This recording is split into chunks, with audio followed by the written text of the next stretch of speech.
with 4 of the Falcons. Here it is.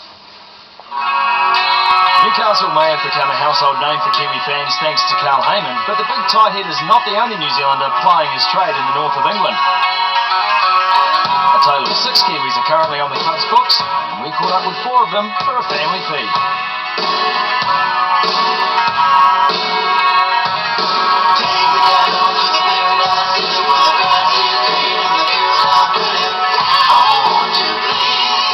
Arrivals at Newcastle is former Highlander Filippo Levy, and apart from the weather, it's all going to plan at Newcastle. It's pretty good so far. I've only been in Newcastle for like 5 months. The longest is Mark Sauce, and very awesome. They've been here for a few years, but enjoying it. Just it's a bit colder than Dunedin, what I'm used to, but just getting used to the slangs, the local slang here. You know, Waiaiman and Ebasokari. Probably you've got a tan, obviously, mate, so you're not really fitting in with the Geordie folk. You get noticed in the street a bit more than others? No, actually, there's a few more tan bodies here if you go out in town. It's actually a bit more orange, but I just sort of fit in the crowd, so it's all good. I'm just a bit worried about my tan, losing my tan, so.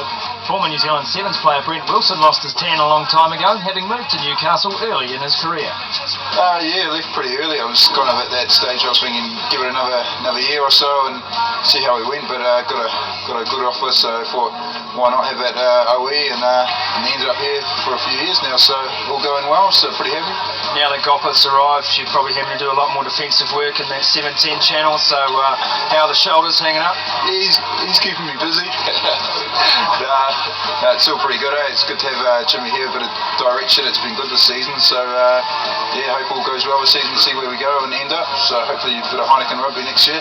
Yes, as easy as it is to rip into Jimmy Gopperth, he is currently second in premiership points and says the move to the north has been very positive.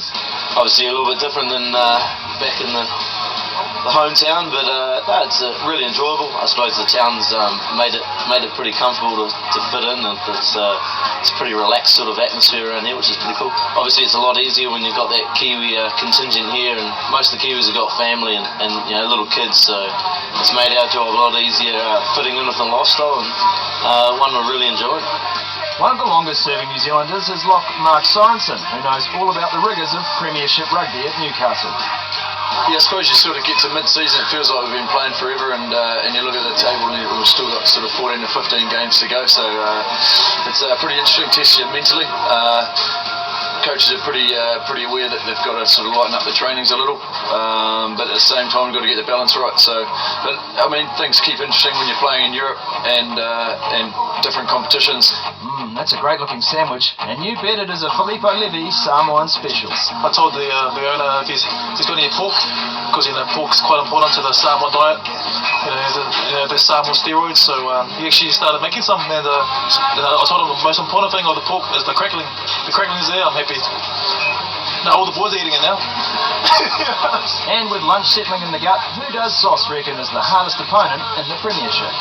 Well, I'd say Noob is going to pay me to say himself, so I think Craig Noob would be up there. I can tell that is an absolute lie, eh? That's a massive lie. Newbie, you owe Sorensen some money, by the way. JP, you've been